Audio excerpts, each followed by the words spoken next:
Boa noite a todos. Só estamos com um pequenino problema técnico aqui. Acho que eu cresci um pouquinho mais do que devia, o fio ficou curto. Então, vou ter que ficar segurando o aparelhinho aqui na mão, tá? Também pode colocar no bolso. Tá bom assim? Hoje é um sentimento diferente para mim. Por quê? Sempre é uma alegria muito grande vir a esta casa, mas estamos sentindo a ausência do nosso irmão e amigo Silvio, que teve problema de saúde, como vocês sabem, e aqui não está, né? Então a gente, embora alegre por rever a grande maioria, a gente ainda, embora eu tenha visitado hoje, a gente sente um pouquinho a ausência dele, né? Trabalhadores da seara espírita responsáveis escasseiam, né? No movimento, infelizmente.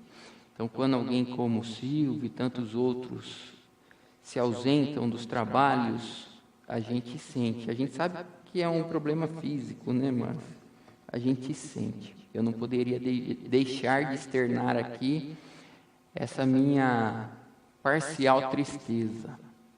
Mas, enfim, agradeço a Neide e a todos vocês pela presença, agradeço a casa pela oportunidade, e em especial a Deus, nosso Pai, né? Primeiro a Ele sempre, a Jesus e aos bons espíritos, senão nós não estaríamos aqui. Então ficam registrados nossos agradecimentos a todos, indistintamente.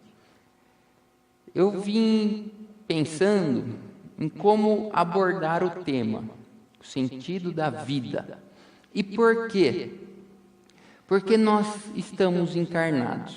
Nós espíritas já sabemos, graças aos estudos, à filosofia, à ciência, que somos espíritos.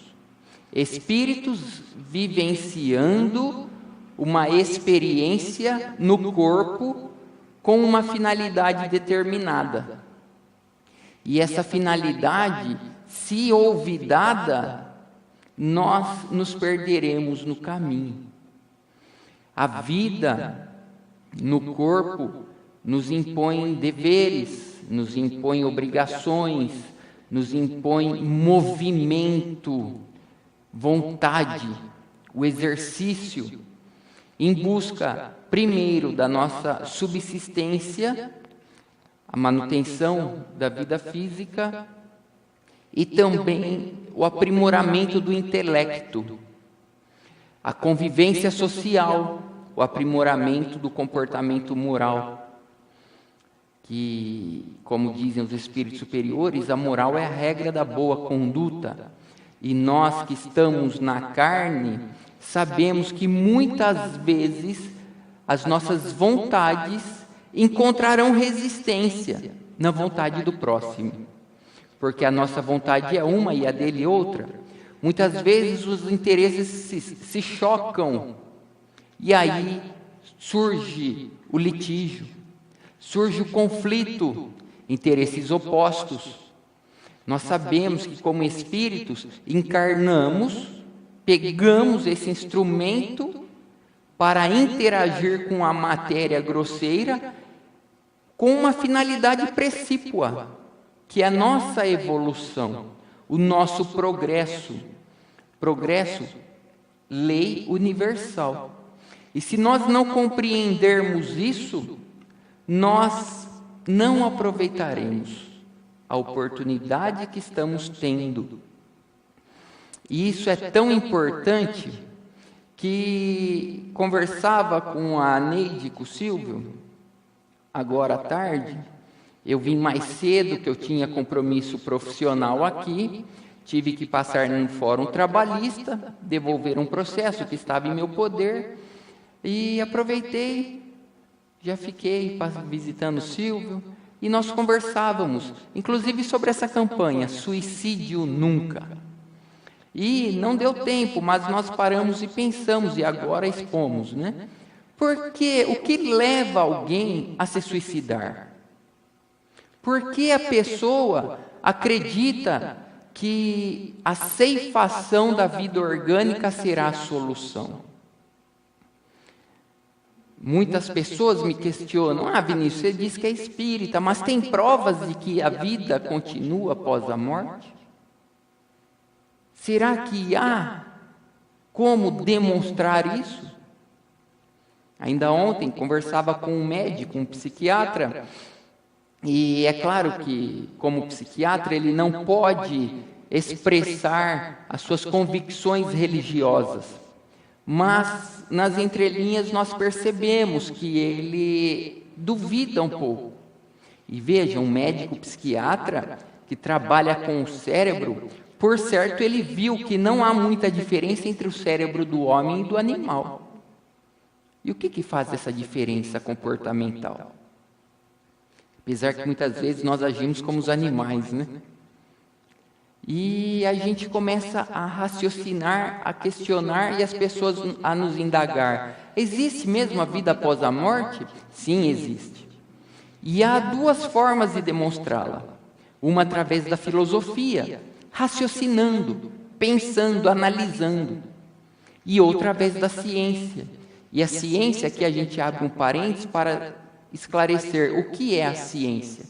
A ciência é um método de pesquisa que tem por finalidade demonstrar a realidade objetiva da vida. Quando nós dizemos objetivo, é algo palpável, algo demonstrável. E a ciência, pesquisando, demonstrou a realidade da vida após a morte. E a filosofia, a vida antes do nascimento. Pois, o que difere uma criança da outra? A sua personalidade. Porque umas têm uma personalidade mais desenvolvida, esclarecida, e outras um pouco mais ignorante, com dificuldade, ignorante no sentido de falta de conhecimento? Porque um nasce com facilidade para a arte, para a música, pintura, poesia, e outro com uma dificuldade gigantesca. Pegando a minha pessoa como exemplo, fui tentar aprender violão. Foi um desastre. Não consegui. Talvez com perseverança nós conseguíssemos adquirir aquela faculdade de tocar, aquele, segundo Paulo, aquele dom. Mas a verdade é que eu tenho amigos que, sem o menor esforço, aprendem a tocar qualquer instrumento. Amigos que, quando nós fomos à praia, se depararam com uma pedra com furos, um biquinho, uma piteirinha para assoprar, e de repente, em 5 minutinhos, nem isso, 3 minutinhos, manuseando aquilo, ele tirou um som, melodias. Ele identificou as notas musicais ao apertar um furinho aqui, outro ali, ao assoprar de tal forma, e começou a tocar. Até o vendedor, que se dizia descendente dos Incas, que veio da Bolívia, dizia assim: nossa, ele está tocando melhor do que eu. E nós analisamos por que ele tem essa facilidade e o Vinícius não consegue nem um violão, que a maioria das pessoas que tentam consegue. Por que essa aptidão? Porque uns, na primeira lição na escola, já aprendem. Outros têm que passar por aquela lição várias vezes para aprender, e ainda de uma forma um pouco parcial. Se Deus existe e só não crê em Deus quem quer ser cego e se manter com os olhos vendados, pois o acaso não seria capaz de criar uma obra tamanha como o universo, em harmonia? O acaso não seria capaz de criar seres inteligentes? E se nós acreditamos em Deus, logo nós constatamos que Ele é justo e bom, e que Ele é perfeito. Sendo perfeito, bom e justo, por que Ele criou seres diferentes? Ou será que esses seres são diferentes porque passaram por experiências diferentes e alguns aproveitaram a lição e outros não? Lá no fórum, uma pessoa de uma vertente evangélica, pois nós também o somos evangélicos, afinal de contas acreditamos no evangelho que nos trouxe o Mestre Jesus, queria provas da reencarnação. Aí eu falei, me desculpe, mas dada a sua postura, eu não tenho por objetivo fazer proselitismo. Então eu estou percebendo que há uma certa ironia no seu questionamento. Então me perdoe, mas eu tenho coisas mais importantes a fazer do que perder o tempo com ele. É óbvio, não disse isso para ele, mas é uma realidade. E Kardec diz isso no Livro dos Médiuns. Quando você for conversar com alguém, primeiro analise a boa-fé da pessoa. No título do método, capítulo 3º da primeira parte do Livro dos Médiuns. Diz assim, do método. Analise, a pessoa realmente quer aprender? Ela está com o intuito de construir o conhecimento ou apenas ficar perdendo tempo? Então, não perca seu tempo. E foi o que eu fiz. Me desculpei com ele, embora não houvesse necessidade. Falei, olha, eu me excuso de dar prosseguimento a esse debate, pois nós discutimos, mas não disputamos, como diz Kardec no livro, na Revista Espírita. Temos que discutir. A discussão, quando de pessoas com boa fé, faz com que o conhecimento se construa. A discussão. Ainda que a pessoa, diante da situação que a contrarie, mas ela está de boa fé, se exaspere. Às vezes, e isso a gente aprende nos grupos de estudos espíritas e no estudo da filosofia, que muitas vezes quando a pessoa é agressiva ao questionar, ao te indagar, ela não está querendo te ofender, te atacar. É que aquilo está mexendo com ela. E ela reage como um animal. De forma instintiva, opa, pera lá, mas eu não estou entendendo. E às vezes ela é mal educada. Não tem problema. Ela está de boa fé. Com o tempo, se você tiver paciência, se você tiver tranquilidade, tato, você passará por cima daquilo e a ajudará a continuar progredindo. Natural. Agora, quando está de má fé, não. Aí eu volto. Se nós compreendermos Deus, os seus atributos, como a doutrina espírita nos explica, como ninguém, nós compreenderemos que Ele não poderia ter criado todos de forma diferente. Não poderia, senão Ele não seria justo. Por que para um Ele dá inteligência e para o outro não? Agora, se nós trabalharmos com a reencarnação, nós compreenderemos que uns passaram por mais experiências do que os outros. Uns aproveitaram as oportunidades para aprender, enquanto outros não. Aí nós passaremos a compreender por que a diversidade de aptidões.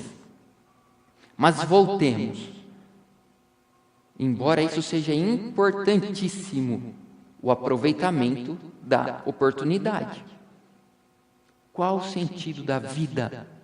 A evolução, nós sabemos. E para evoluir, meus irmãos, nós temos que passar pelas situações, inclusive desagradáveis. Dizem os espíritos superiores que encarnações em mundos como o nosso, nós passaremos por situações em que a natureza se oporá aos nossos interesses, criará resistência, muitas vezes até de forma agressiva, como os animais, que, se não forem domesticados, vão nos atacar. Imagine vocês cruzando com uma onça pintada, e ela com fome. Você acha que ela vai pensar duas vezes para te atacar? a inclemência da natureza. Ela não vai falar assim, esse aí é meu irmão mais evoluído, um dia eu vou me tornar hominal, então não posso matá-lo. Não, ela vai te atacar. E sabendo disso, nós desenvolvemos, dada a nossa fragilidade física, a inteligência. Temos que desenvolver instrumentos que repilam os animais. Interessante. A matéria, diz Leon Denis, a matéria cria obstáculos para nós, e aí nós vamos tratar da matéria, inclusive no sentido de seres inferiores ao homem, vão criar necessidades que nos obrigarão a pensar. Aí nós desenvolvemos a inteligência. Que interessante. A doença. Quem aqui nunca adoeceu? Todos. Por isso que se diz que na Terra ninguém vai ser feliz. Pois você vai adoecer. Você terá momentos de felicidade. Como as estações do ano. Agora é primavera, tudo bonito, minha vida está uma maravilha. Vem o verão, aí começa a esquentar. Vem o outono, aí daqui a pouco vem o inverno. E se você não se preparar como as formiguinhas, você desencarna. Interessante. Nossa vida é alegria, momentos está tudo bem, a gente está de bem com a vida, momentos mais agitados, momentos tristes, momentos de luto. E se nós não compreendermos o sentido da vida, e que nós somos seres imortais, vivendo uma experiência física, nós vamos pensar em abandonar. Aí eu volto. Estamos parcialmente tristes porque o Silvio não está aqui por problemas de saúde. Agora, quantos não estão porque desanimaram? Quantos não estão porque não compreenderam o segundo elemento que nos faz progredir na vida? Que o primeiro é o mundo, a natureza, as dificuldades. O segundo elemento que nos faz crescer e evoluir é o egoísmo do próximo. O egoísmo do próximo. No capítulo 4 do Evangelho segundo o Espiritismo estará um pouquinho diferente. Estará assim, a perversidade do gênero humano. Pois quando nós queremos algo, nós às vezes somos até perversos, não somos? Eu quero desse jeito e o outro quer do outro. Pronto, eu começo até a boicotar. Eu começo até a brigar. Quando eu quero do meu jeito e você do seu, se nenhum dos dois ceder, sairá uma briga. E muitas vezes através das vias de fato, agressões físicas. E nós, espíritas, cristãos, não temos o direito disso. Porque nós sabemos que o próximo é nosso irmão. Brigar com o irmão, mas eu brigo até com o sanguíneo. Não pode. Ele está te educando. Te educando para algo transcendental. No livro O Sentido da Vida, de José Herculano Pires, ele vai falar que o sentido da vida é a transcendência, é a superação da sua capacidade atual. Vocês têm paciência? Tem ou não tem? Vocês nunca perderam a paciência? Quem já perdeu a paciência? Desculpa, mas vocês são todos mentirosos. Sabe por quê? Porque a gente não perde o que a gente não tem. Sabe por quê? Vocês todos levantaram as mãos, né? Mas É um erro conceitual. A paciência é uma virtude que nós temos que conquistar. Quando a gente conquista uma virtude, você não perde mais. Não tem um cartaz aqui? Olhem para ele e não leiam o que está escrito. Vocês conseguem? Consegue olhar e não ler? Desculpem, né? Claro que tem pessoas que não foram alfabetizadas e nós compreendemos que não é menor do que ninguém. Conheço pessoas que não são alfabetizadas e que têm uma moral muito maior do que a minha, mas muito maior do que a minha. Então, mas quem foi alfabetizado, se olhar para o cartaz, não conseguirá não ler. Foi uma conquista de uma virtude, da inteligência, associada à leitura.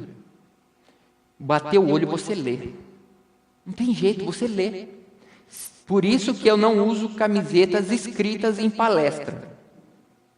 Porque senão a pessoa vai ficar tentando ler o que está escrito na minha camiseta e vai desviar a atenção. Aí dali a pouco lê de novo. Aí lê de novo. E quando ela não consegue, ela fica o tempo inteiro prestando atenção para descobrir o que está escrito na camiseta e não presta atenção na palestra. Vocês já perceberam se alguém vem com uma camiseta escrita? Você não fica até conseguir ler? Assim é a paciência. Conquistou a paciência, pode cair o mundo. Você estará tranquilo, sereno. Encarnamos para conquistar virtudes, para sermos melhor hoje do que fomos ontem e nos prepararmos para amanhã sermos melhores do que hoje. É o sentido da vida. Só que nós temos que fazer um corte, né? Pois há muitas moradas na casa do meu Pai, disse Jesus. Do nosso Pai, de Deus. Deus criou vários mundos. Em cada mundo você vai aprender uma coisa diferente. Aliás, uma não, muitas, né?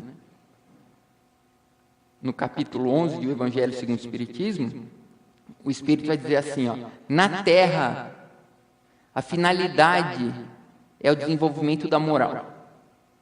Ele usa uma palavra antes, exclusivamente moral. Nós sabemos, né, que pode ter ocorrido um erro de tradução, ou o médium pode ter captado errado, mas enfim, está lá no livro, né, na tradução brasileira. E que Kardec não errava. Kardec não errava. Quando ele acabou a obra, deixou excelente. Daí nós sempre estimularmos. Leia Kardec. Leia, estude. Estude. Tem que estudar Kardec, pois é ele que vai te dar conhecimento para ter discernimento para escolher os caminhos pelos quais você vai transitar. Tem que estudar Kardec. Não tem jeito, não tem outro jeito. Pois estudar Jesus, que seria o ideal, nós não conseguimos por nós mesmos. Muitas das máximas de Jesus, nós não extrairíamos o significado daquele ensinamento se não tiver um professor. E esse professor é Kardec. E aqui nós fazemos um parênteses. Jesus não inventou nada. O Evangelho não é de Jesus. Ele é o portador do Evangelho, que significa a boa nova. E nós não estamos tirando o mérito de Jesus, pelo contrário, ele é o governador do planeta. Mas se nós estudarmos a fundo, nós veremos que todos os ensinamentos que Jesus trouxe nada mais são do que as leis divinas. Ele só veio nos tornar conhecida a lei divina. Ele é o revelador da lei divina por excelência no nosso orbe, no nosso planeta. Repito, não estou tirando o mérito dele, pois as leis divinas estão escritas aonde? No livro da natureza. Todos aqueles que se debruçarem com capacidade vão ler no livro da natureza o que Jesus disse. Então ele veio facilitar, só que ele veio há 2000 anos, aproximadamente, né? E muitos dos ensinos dele, para a gente, ficam difíceis de serem compreendidos, pois nós não conseguimos por nós mesmos, nós somos alunos. Precisamos de um professor, esse professor é Kardec. Fantástico isso. Capítulo 1 do livro A Gênese, o caráter da revelação espírita, em que Kardec vai explicar isso, como funciona. E ele diz assim: existem professores de primeiro grau e de segundo grau. O de primeiro grau é aquele que descobre, no estudo do livro da natureza, algo que ninguém tinha visto antes. Esse é o primeiro. Ele é o primeiro a tornar conhecido algo. Depois ele ensina, e nós repetimos o que ele ensinou. São os professores de segundo grau, secundários. Então Jesus, não tenha dúvida, principal. Como ele mesmo nos disse que seu ensino era incompleto e que, no momento oportuno, ele rogaria ao Pai, e o Pai mandaria outro Consolador, o Paráclito ou Paracleto, o prometido Espírito de verdade, que lembraria o que ele disse e diria o que ele não pôde dizer. Está lá no Evangelho segundo João, capítulo 14 e capítulo 16. Kardec veio completar o ensino de Jesus. Por óbvio, né? Que com os espíritos superiores no plano espiritual. Nós espíritas sabemos que há uma inter-relação entre o plano espiritual e nós. Aliás, entre nós e o plano espiritual, ou o plano espiritual e nós. Será? E na reunião de desobsessão? Em que nós esclarecemos e consolamos os espíritos. Aí é de... aí é de nós para lá. Isso é importante. A solidariedade. A solidariedade existente no universo. A solidariedade existente no universo. E nós sabemos que nós encarnamos para nos desenvolvermos em inteligência e moralidade, e que preponderantemente no aspecto moral. Aí, somente na relação com o próximo que a gente se desenvolve. Pois, ter paciência quando está sozinho, né? É fácil. Agora, ter paciência quando há outros interesses em jogo, aí é difícil. Aí é dificílimo, pois eu quero que isso fique aqui. A Neide quer que fique lá. E o Silvio no meio. E agora? Onde eu vou colocar o púlpito? E às vezes a gente briga por questões, ou não. A gente não briga por questões pequenas. Aí nós aprendemos que nós olvidamos a finalidade da vida e olvidamos como devemos agir. E aquele que estudou a doutrina espírita ou Jesus a fundo, olvida que nós temos que fazer a vontade do Pai e não a nossa. Olvidamos, como disse Jesus, que bem-aventurados são os humildes, os pobres de espírito. É a primeira bem-aventurança. Se nós não formos humildes, as outras a gente não conquista. A gente não conquista. Primeira bem-aventurança, os pobres de espírito, a humildade.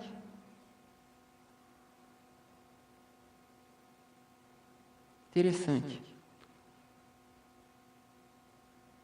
Quem estudou Jesus a fundo, e Kardec sabe que na Terra nós temos que lutar contra o nosso egoísmo.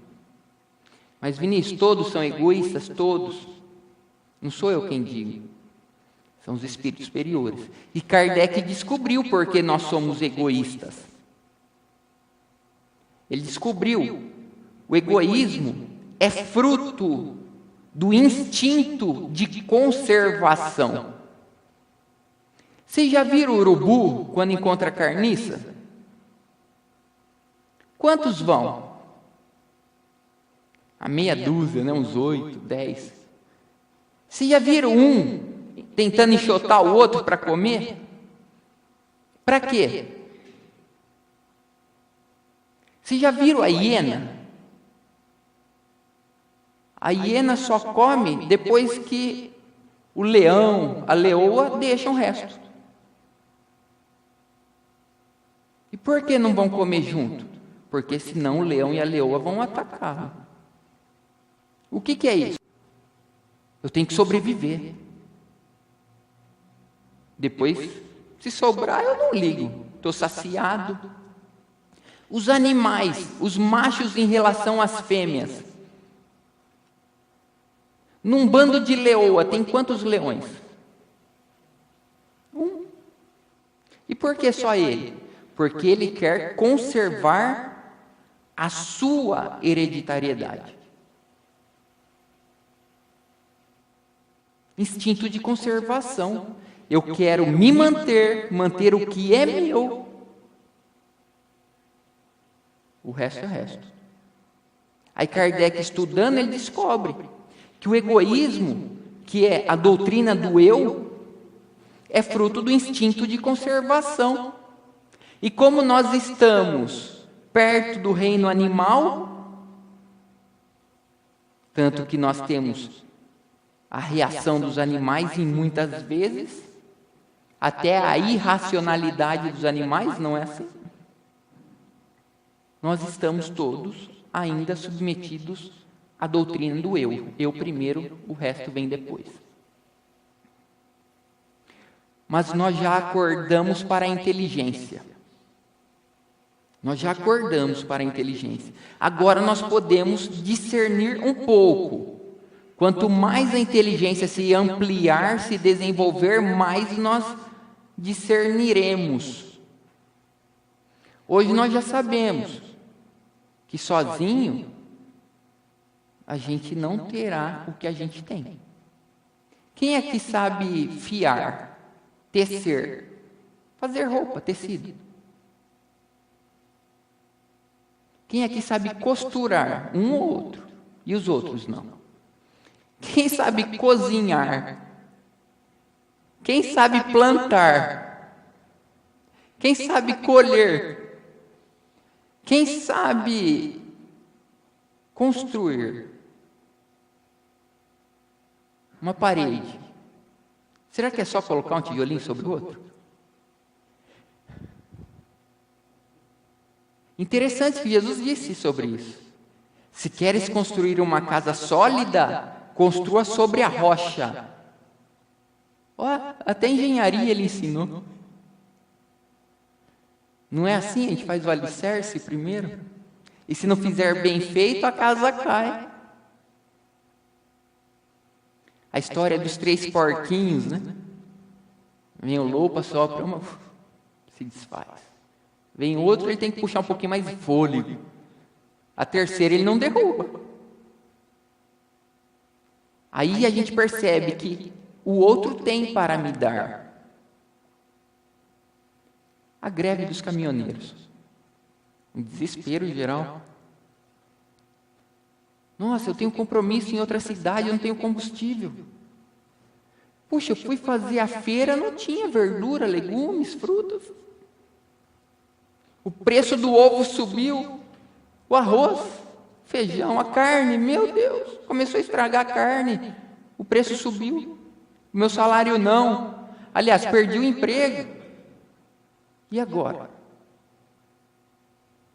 Temos que aprender que há necessidade da solidariedade. Como é difícil aprender isso.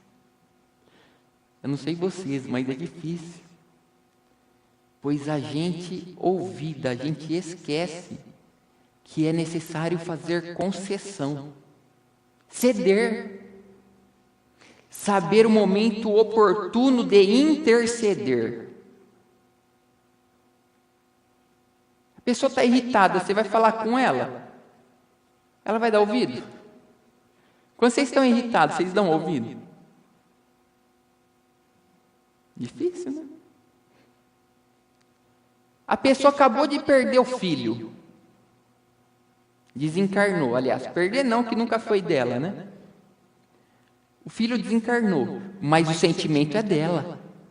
Ela ama. Aí você vai lá e fala assim, não, minha irmã, ninguém morre, só desencarna.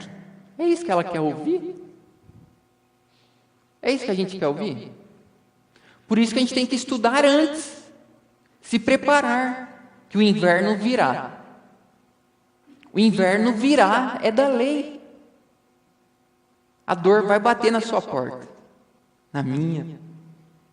E se nós não estivermos preparados, vamos sofrer. Vai doer mais do que precisaria. Olha a utilidade dos ensinamentos de Jesus, do conhecimento das leis divinas, do estudo de Kardec. Nos prepararmos, pois o inverno virá.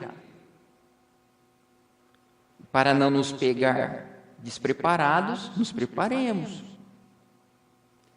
A gente fica triste, não pelo abandono do trabalhador espírita, da casa espírita, quando as dificuldades lhe assomam e ele titubeia.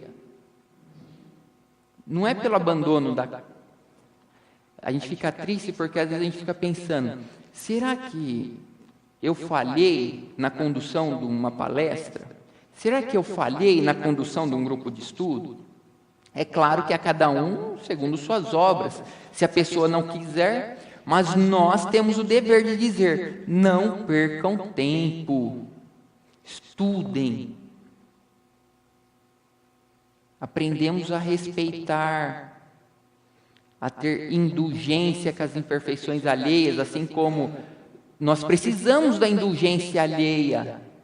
Ou quem é perfeito? Vocês erram? Eu erro, vocês erram. Vocês ofendem os outros? Às vezes no trânsito, né? Aí você... Em Araraquara, principalmente, eu me policio muito, né?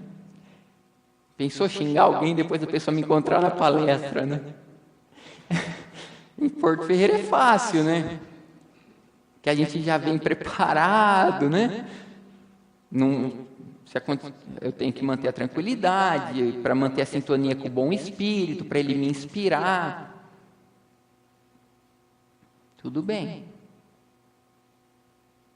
Mas, e quando você foi contrariado em casa, saiu na rua, a pessoa te fecha no trânsito? Meu irmão, filho de Deus. Vocês já viram isso na rua? Meu irmão, filho de Deus. Eu já vi. E já viram também. Quando eu era o motorista. Aí a gente, não posso. O Espiritismo me ensina que eu tenho que me controlar, parar de dar baixaria, parar de ser egoísta. Tem que parar. O outro errou. Uma vez minha mãe me perguntou, ela estava dirigindo o carro, ela quase virou na contramão. Eu comecei a dar risada. Aí, o que foi? Falei, mãe, eu já virei essa rua na contramão umas 4 vezes. É uma rua em Araraquara que você está andando assim, centro da cidade, se você estiver batendo papo, você confunde ela com a de baixo. Aí você vira. E quem já leu Devassando o Invisível, da Ivone do Amaral Pereira, sabe que os espíritos às vezes se aglomeram em algumas regiões. Ela, numa cidade do Rio de Janeiro, ela viu que muitos acidentes aconteciam num cruzamento.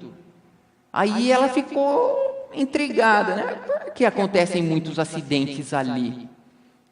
Aí o seu mentor espiritual falou assim: você quer saber? Então vai dormir.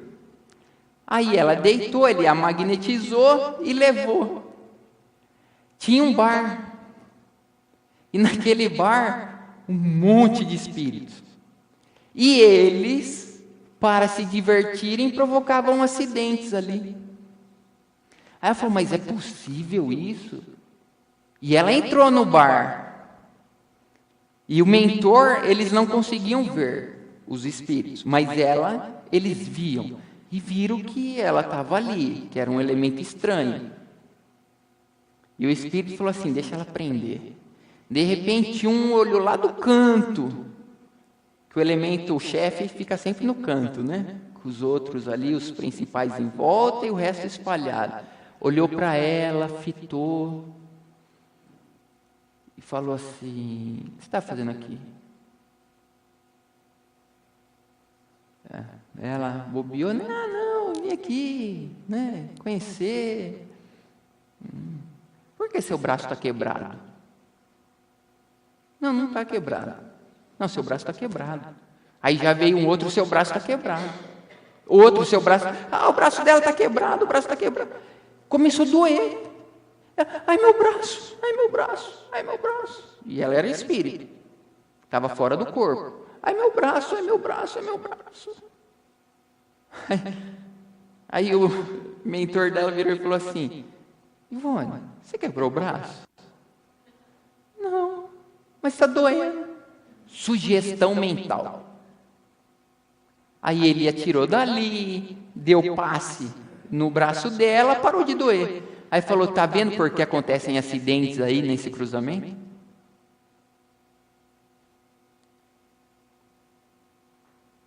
Aí nós descobrimos, graças à doutrina espírita, que nós lidamos com a natureza e com a diferença dos seres humanos, inclusive com a perversidade, mas não só dos encarnados.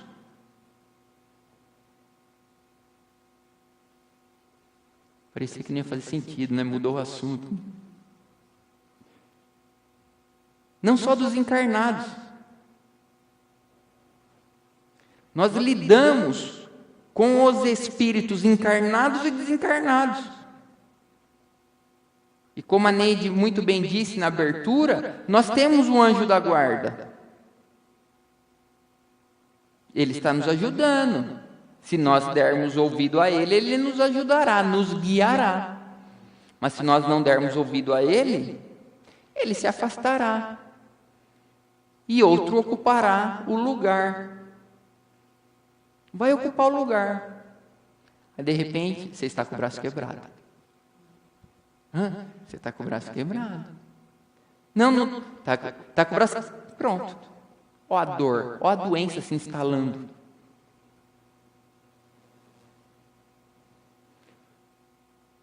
O sentido da vida é o progresso nosso. E só é possível se nós tivermos boa vontade, bom ânimo, boa vontade. Se nós tivermos perseverança, esforço, Jesus não fará nada por nós, pois Ele não pode. É da lei, a cada um segundo suas obras. Ele pode nos dizer: vai por aqui, eu te ajudo a entender, eu te ensino, mas você tem que ir até a escola. Você tem que se matricular, prestar atenção. Você tem que fazer a sua parte. E um ajuda o outro. Nós estamos aqui para nos ajudar. E agora eu vou contar uma historinha constante do livro Boa Nova, intitulada Bom Ânimo, em que Jesus conta a história de Bartolomeu. Aliás, Jesus não, né? Quem conta a história é Humberto de Campos, através da psicografia do Chico. E eu vou contar essa história por alguns motivos. Primeiro, que não adianta nós conhecermos as leis divinas. Conhecer por conhecer é o primeiro passo, mas não pode parar aí. Temos que dar os outros passos subsequentes. E isso aconteceu com Bartolomeu. Diz Humberto de Campos que Bartolomeu era, dentre os apóstolos, um dos discípulos mais dedicados. Ele não perdia a oportunidade, quando ele a tinha, de acompanhar o mestre em suas pregações, acompanhar o mestre em suas peregrinações. Ele acompanhou o mestre falando, agindo, curando, afastando os obsessores. Ele acompanhou tudo. Ele ouvia o mestre dizendo que Deus era Pai, que há muitas moradas na casa do Pai. Nós somos espíritos imortais, que estamos vivendo experiência em busca do autoburilamento para o nosso crescimento. Mas ele continuava triste. Era o mais triste de todos os discípulos. Jesus conhecia todos, assim como a nós também. Só que ele aguardava o momento oportuno para dar a lição. Um belo dia em que Jesus estava na casa de Simão Pedro, Pedro e seus familiares tinham alguns afazeres que eles não podiam deixar para depois. Ali nos mostrando que nós temos nossos afazeres e que haverá situação em que nós não poderemos fazer o que queremos, mas temos que fazer o que é necessário fazer, ainda que seja Jesus. Eu quero ficar junto do mestre, mas tem situação que não dá. Tem situação que não dá. E temos que ter discernimento para saber qual que é necessária ser executada e qual não é. Pois Marta não soube fazer esse discernimento. Por isso que temos que estudar. E foram fazer suas atividades. Ficaram na casa apenas Jesus e Bartolomeu. Jesus se aproximou do discípulo e lhe indagou o porquê daquela tristeza, daquela aflição. Bartolomeu começou respondendo: Mestre, eu não sei te dizer. O que me consola um pouco são seus ensinos. Disse que há muitas moradas na casa do Pai. Eu me conformei um pouco com a situação. Pois, olhando a vida, parece que o selo do mal está em todos os lugares. Parece que a perversidade, a corrupção, a maledicência, a maldade está para todos os cantos. Eu vejo irmão brigando com o irmão por questões pequenas. Eu vejo disputas comezinhas e isso me entristece. Mas quando o Senhor disse que há muitas moradas na casa do Pai, que há mundos em que lá predomina o bem, há mundos em que lá a felicidade é irrestrita, isso me dá um pouquinho de confiança. Quando ele parou de falar, Jesus aguardou. E ele ficou na expectativa. Jesus lhe ripostou: Mas, Bartolomeu, sim, é verdade que há muitas moradas na casa do Pai, mas há um caminho. E é verdade que a felicidade ainda não é deste mundo. Mas, se eu não tivesse a certeza de um dia estendê-la para cá, você acha que eu teria vindo ao meio dessa sociedade, cheio de bom ânimo, fé e fortaleza como eu vim? Ele simplesmente concordou com a cabeça. Sim, Bartolomeu, meu reino ainda não é deste mundo, mas um dia será. Eu vim plantar o alicerce. E a obra está iniciada. E um dia, meu reino será estendido para cá. E mais, Bartolomeu, eu vim para plantar o bom ânimo no coração dos meus discípulos. Se eu estou cheio de fortaleza, e se há um caminho a ser seguido, como você seguirá com tristeza? Eu quero mais é acender a chama da alegria no coração do homem, a esperança, a fé. Bartolomeu tentou compreender aquilo, pois a tristeza ainda estava no seu peito. E ele disse: mas mestre, não será justo eu ficar triste quando me separar dos entes queridos, quando eu perder aqueles que eu amo, como eu perdi minha mãe recentemente? Não será justo, mestre? Jesus disse: mas Bartolomeu, se Deus é nosso Pai e cuida de todos, quem é que estará perdido? E Bartolomeu ainda não estava conseguindo visualizar a bondade do Pai diante de todas as situações. E Jesus estava ali para dissipar suas dúvidas. E disse: mas mestre, e quando os negócios do mundo nos forem adversos? Quando trabalharmos e tudo parecer conspirar contra nós, não será legítima a tristeza? Jesus compreendeu onde ele queria chegar, pois Bartolomeu era um pescador. Tinha que acordar de madrugada para preparar a rede, a barca, enquanto todos ainda descansavam.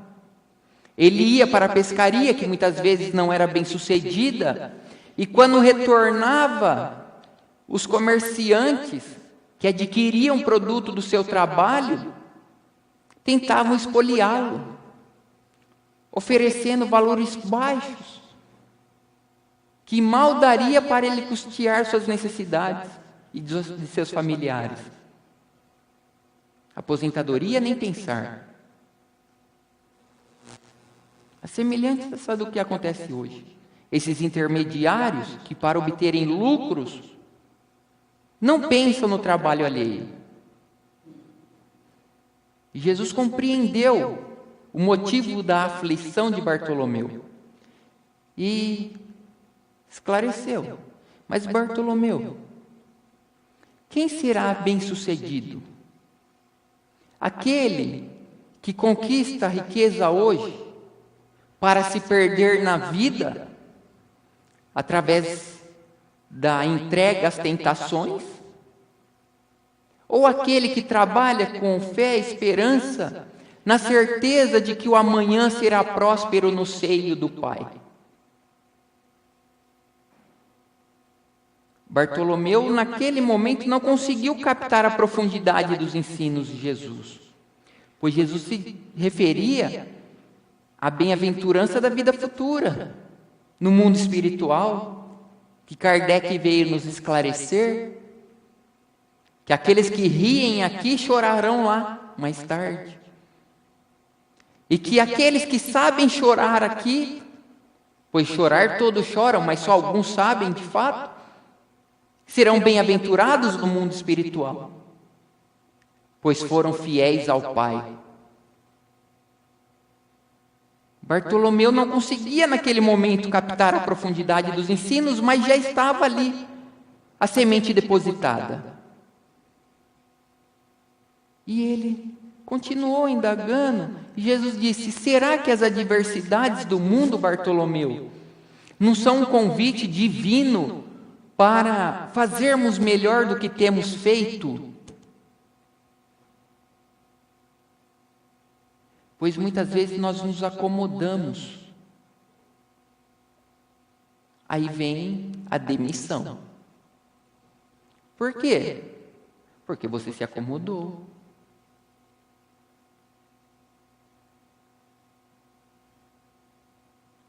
aí a gente culpa os outros,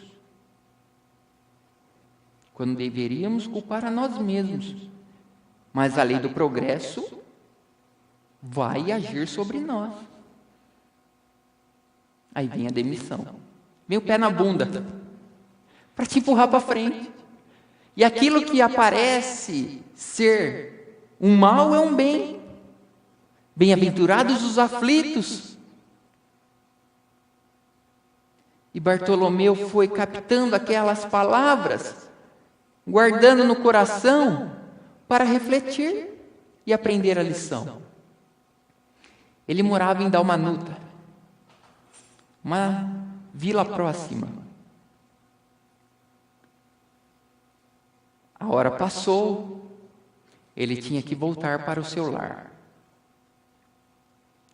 Na caminhada, ele começou a exercitar a alegria, o bom ânimo. Ele olhou a água do Genezaré, o mar do Tiberíades, e começou a ver a luz que refletia. Ele disse: eu estou todo dia no mar e nunca observei a beleza da natureza. Olhou para o lado, no firmamento o sol já começava a raiar. Ele começou a constatar a beleza das flores, o canto dos pássaros, e começou a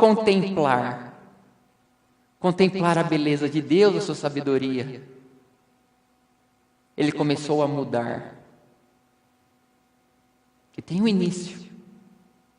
Começou a mudar, mas ele estava na família que ele merecia e que era necessária.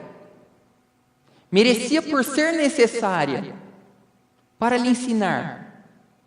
Quando ele chegou em casa e que a porta rangeu, vieram seus irmãos lhe acusando de vagabundo, de traidor, porque ele seguia Jesus, que era, segundo eles, um herege. Eles que eram fiéis à lei de Moisés. E os impropérios saíam de suas bocas, ferindo-os a acusar. E ele compreendeu que eles não conheciam Jesus, que ele tinha que desculpar. Seus irmãos se afastaram e veio seu pai, ameaçando lhe dar bufetadas, pois ele seguia um traidor da lei de Moisés. As mesmas acusações. Como acontece muitas vezes conosco: mas você não é espírita? E ele também compreendeu que seu pai não tinha o que lhe dar, mas ele tinha. Ele conhecia Jesus. Ele conhecia Jesus. Ele conhecia Deus agora. Ele conseguia contemplar a beleza da natureza, o canto dos pássaros. Ele começou a compreender o sentido da vida e perdoou seus pais, seu pai. Dali ele se retirou para onde ficavam as barcas. E os comerciantes, à semelhança dele, até então, mal-humorados, pois já sabiam que a pesca era uma mera esperança, que podia ser que eles não pescassem nada, e que ainda teriam que lidar com os comerciantes no retorno. Mas ele conhecia Jesus. Ele sabia que ele tinha que ser diferente. Eu tenho que ser alegre, tenho que ter disposição. E ele dirigiu uma palavra de consolo e esperança a todos eles. Tenhamos boa fé, bom ânimo, esperança. Deus não nos deixará faltar nada. E ele se lembrava dos ensinos de Jesus. Se vós que sois maus, quando teu filho lhe pede um pão, você não lhe dá uma pedra? Quando seu filho lhe pede um peixe, você é incapaz de lhe dar uma serpente? Quem dirá Deus, vosso Pai, que é bom, que manda o sol para bons e maus e a chuva para justos e injustos? Portanto, sede perfeitos vós outros, a semelhança de vosso Pai. E Bartolomeu ouvia aquelas palavras ressoar em sua mente, na sua caixa acústica, e ele sorria e falava: vamos lá, meus irmãos, tenhamos bom ânimo. Ali começou a se sedimentar no coração de Bartolomeu a fé, a esperança e a caridade. Ele compreendeu que a dor é necessária para o parto da vida. A dor que uma mãe sente ao trazer o filho ao mundo é semelhante à dor que sentiremos para nascermos para Deus. Bem-aventurados os puros de coração, pois eles verão a Deus. Bem-aventurados os aflitos, pois serão consolados. Bem-aventurados sereis, disse o Mestre, quando por amor a mim vos perseguirem, vos caluniarem, pois será grande o seu galardão no reino dos céus. O sentido da vida. Nós temos que agradecer a Jesus e aos bons espíritos, que na infinita misericórdia vinham ao nosso encontro, para nos amparar, nos consolar e nos dar uma injeção de bom ânimo. Tenhamos bom ânimo, tenhamos esperança, lembremos que Deus é Pai e que há, sim, uma bem-aventurança para os escolhidos, para aqueles que cumprirem o seu papel com alegria, devoção, resignação e amor no coração. Muito obrigado a todos pela atenção, por terem renunciado aos prazeres da vida para virem até aqui, para dividir conosco essas reflexões. Pois sem vocês, por certo, eu não ouviria essas palavras que saem da minha boca, para me fortalecer a prosseguir. Jesus os abençoe, hoje e sempre.